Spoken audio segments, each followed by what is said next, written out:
Hey guys, welcome back. All right, we're going to call this Dinosaur Week. We're going to do two videos this week discussing dinosaurs. And yes, dinosaurs are in the Bible.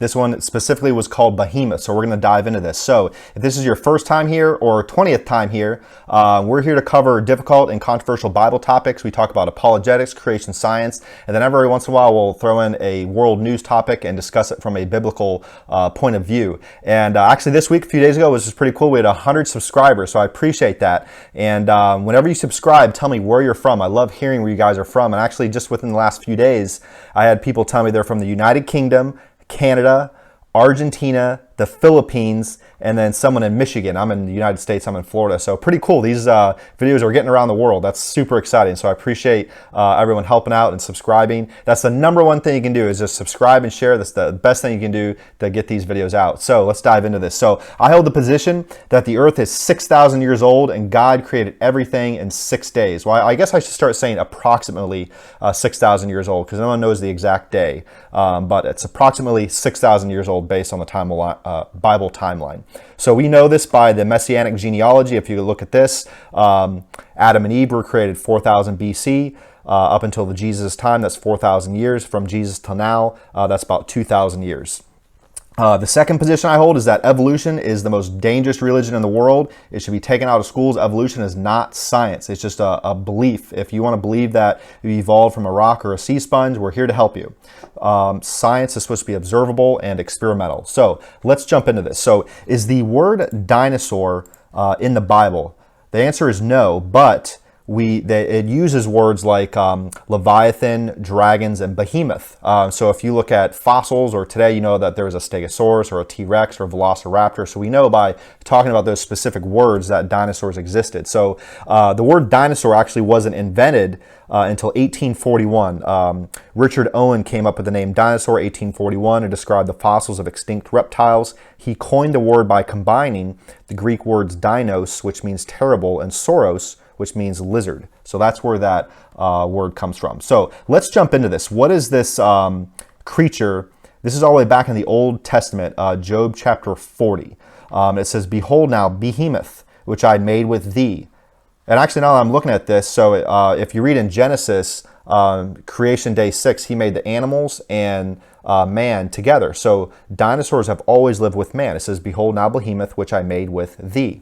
He eateth grass like an ox. Lo now, his strength is in his loins, and his force is in the navel of his belly." And I want to go through, I want to dissect just three specific verses here about what this creature is. Let's look at verse 17. "He moveth his tail like a cedar." I want you to keep your eye on that word cedar.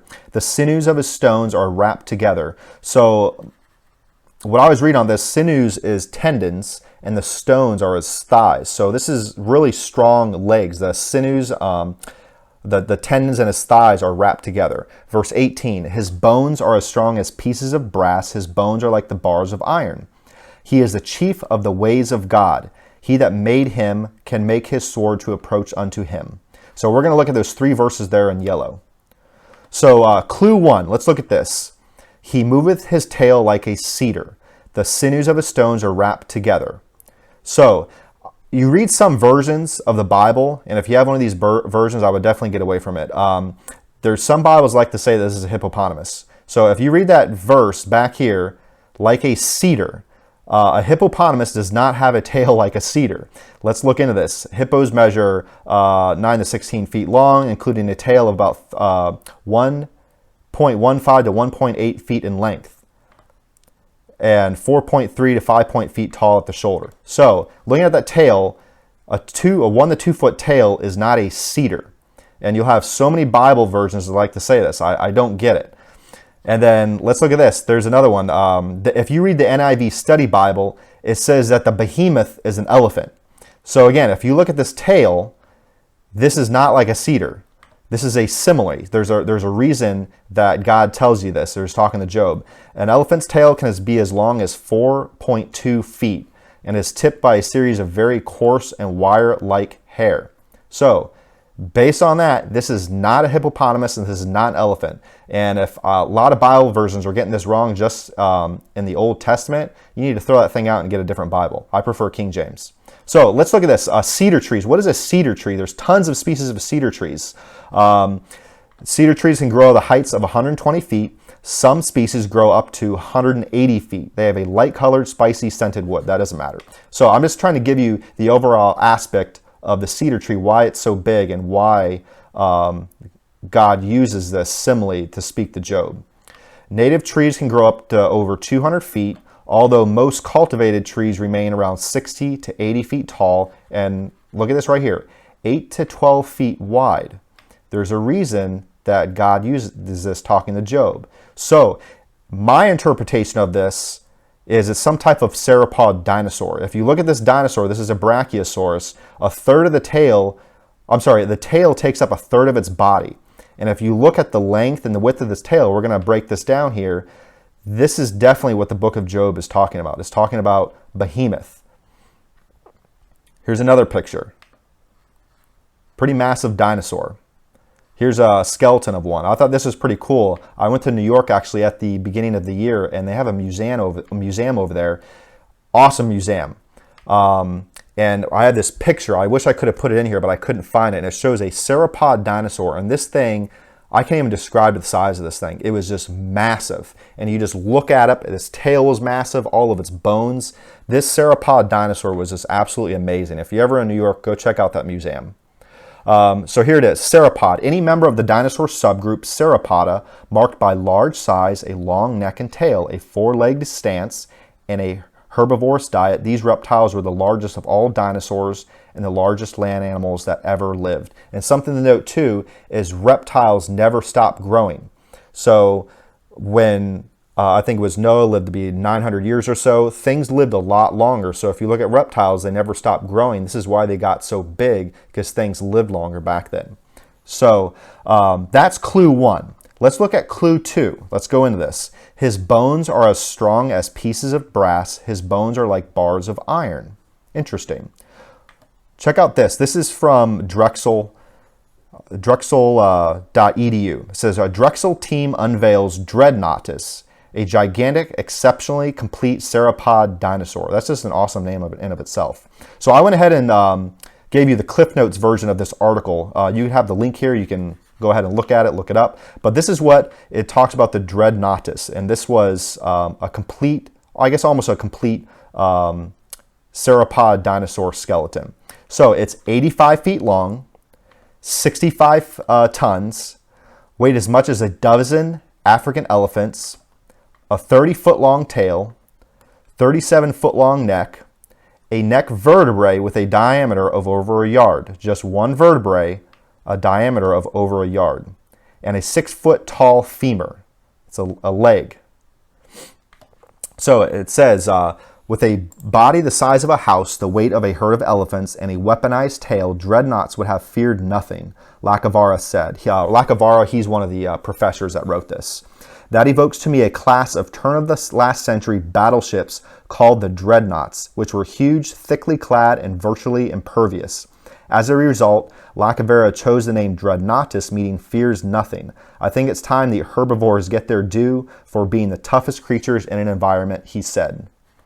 Based on the sedimentary deposits at the site, Lacavara said these two animals were buried quickly after a river flooded. I always love when you hear about the burialization of animals, and it's always used by water. So evolutionists still haven't figured out yet that there was a flood approximately 4,400 years ago that buried everything. You have birds, land animals, sea creatures, all buried all at once in the same sedimentary layer. The only way something fossilizes is to be buried rapidly. If your dog or cat dies in the backyard, it's not going to get fossilized. Bacteria, certain things are going to eat it away. I've got coyotes and bears in my backyard. It's probably not going to last 24 hours. It's going to be picked off and carried away. The only way for something to fossilize is to be buried rapidly. You can look it up. And evolutionists, they know this, but they just deny Noah's flood. You'll always see when they talk about fossilization, there's some type of water involved, but they always decide to just skip Noah's flood for whatever reason. There's evidence all over the world for Noah's flood. So let's jump back into this. These two animals were buried quickly after a river flooded and broke through its natural levee, turning the ground into something like quicksand. The rapid and deep burial of the Dreadnoughtus scirani type specimen accounts for its extraordinary completeness. Its misfortune was our luck. I just thought that was a cool picture to throw in there. This gives you the overall scope of the massive size of this creature. So that was clue 2. Let's jump into clue 3. And God specifically says he is the chief of the ways of God. I don't know if this is the right word, but it seems like God is pretty proud of this creature that he created. It says he is the chief of the ways of God. He that made him can make his sword to approach unto him. So only God can take this thing out. So for all these Bibles that say that this is an elephant or a hippopotamus, this is just them again. They just can't get evolution out of their heads. That, things slowly progress through time, and they just don't understand that dinosaurs were 100% in the Bible. So looking at this, the Dreadnoughtus, would you say this dinosaur is the chief of its ways, or that little elephant down there is the chief? I'd have to go with the latter, that this big dinosaur here is probably the chief of the ways that God's talking about. What about this, the hippo? Is the hippo or is the sauropod dinosaur the chief of God's ways? I'll just let you think about it just for a second. Now I want to show this video here. This is just a 2-minute video that kind of goes in this a little bit more that I thought was really cool. See if we can get it to work, and I had some issues earlier. Here we go. Check this out. I'm going to commentate over this a couple spots. Are dinosaurs in the Bible? Well, the word dinosaur didn't come about until Sir Richard Owen coined it in 1841. But the book of Job in the Bible does refer to a massive creature that God called Behemoth, which had a tail like a cedar tree. There it is. Sounds like a sauropod dinosaur. God also said he made Behemoth at the same time he made humans, which makes a lot of sense when you think about all the dragon legends from around the world.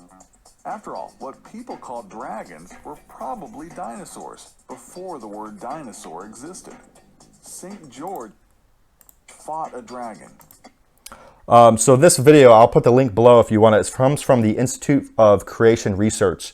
Actually, Henry Morris, he started this ministry 50 years ago, and he actually just passed away, I believe it was just a week or two ago. So he's definitely an inspiration of a lot of this, of what I like talking about. So I just wanted to give it a shout out to him. But it was interesting that he mentioned St. George there fighting off dragons. So I just put this here. Robert Plot, he didn't find the first dinosaur bone until 1677. So it just talked about how St. George fought off a dragon. He was born circa 280 AD. And these people all over these different countries, they draw pictures of exact replicas of dragons, well, in dinosaurs in this case, and these bones are found all over the world.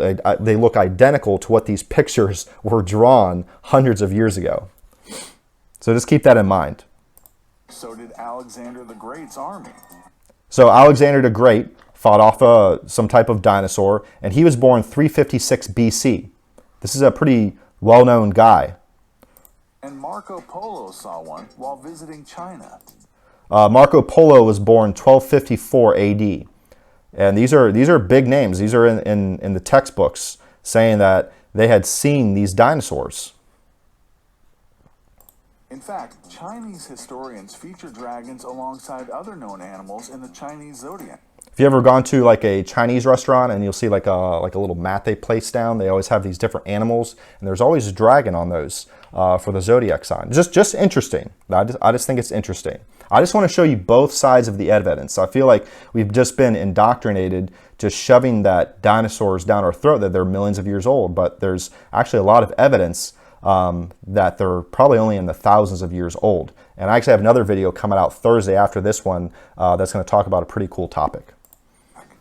Cave drawings, tapestries, and carvings on other continents also show people and dinosaur-like creatures side by side.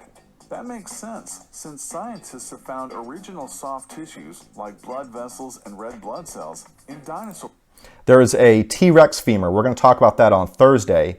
There's red blood cells and a lot of biomaterials in that supposedly lasted millions of years old, or millions of years ago. Or bones. Lab tests have shown that these kinds of materials break down quickly, so these dinosaur bones can't be very old.